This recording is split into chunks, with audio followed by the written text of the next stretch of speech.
saja diterimanya salah oleh suster. Ini juga sebenarnya suatu perilaku yang perlu dihindari. Sehingga tadi sempat juga dari rekan sebelumnya yang supaya dokter bisa melihat di layar, mungkin bisa juga seperti ini. Jadi bisa ditampilkan hasil-hasil dari laboratorium tadi di layar masing-masing. Jadi tidak perlu lagi telepon-telepon, gitu ya.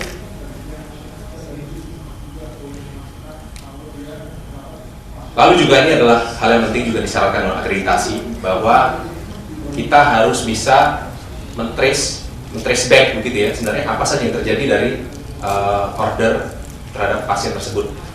Jadi di sini kita artinya perlu adanya suatu akses pengguna yang perlu kita atur, lalu juga masing-masing pengguna tersebut punya hak apa saja. Karena masing-masing, contoh analis, di laboratorium ada analis, ada administrasi, ada dokter, itu punya kemampuan akses yang berbeda-beda.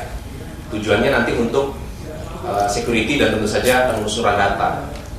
Ini adalah contoh, jadi kita bisa tahu kapan sampelnya diterima oleh laboratorium, lalu dikerjakan oleh alat apa, hasilnya diulang, gitu ya, atau diedit oleh siapa. Sebenarnya kita bukan tujuan mau mempersalahkan orang, gitu ya, tapi kita bisa bertanya ke orang yang tepat. Sebenarnya apabila terjadi sesuatu, ini satu tools yang juga makanya menjadi satu bahan untuk akreditasi. Kita harus tahu apa saja yang terjadi terhadap sampel yang ada di laboratorium. Jadi kalau saya simpulkan, suatu laboratorium information system sebenarnya apa saja sih yang perlu kita perhatikan?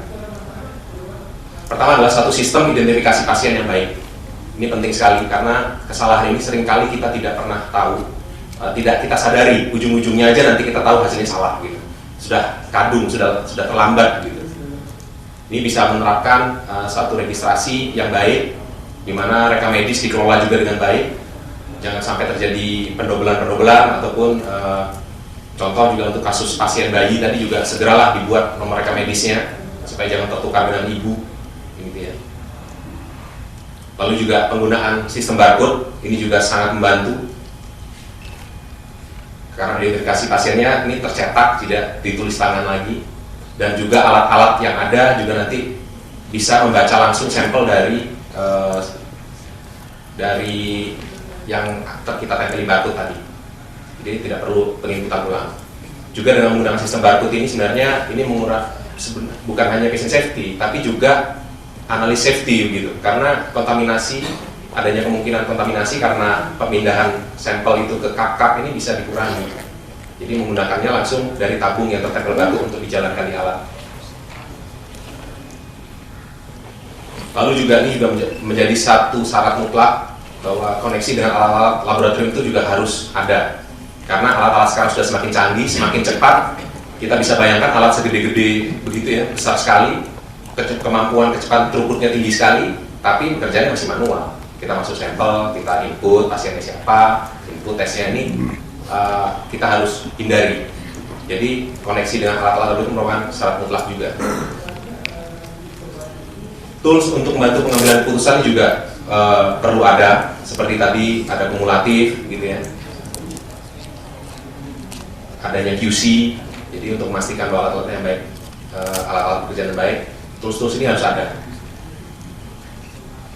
Juga adanya statistik untuk memantau kualitas pelayanan, karena lamanya pelayanan juga seperti apa, adanya kesalahan-kesalahan yang timbul, itu bisa kita statistik, kita lihat untuk kita evaluasi, perbaikan yang kita lakukan juga tepat sasaran gitu.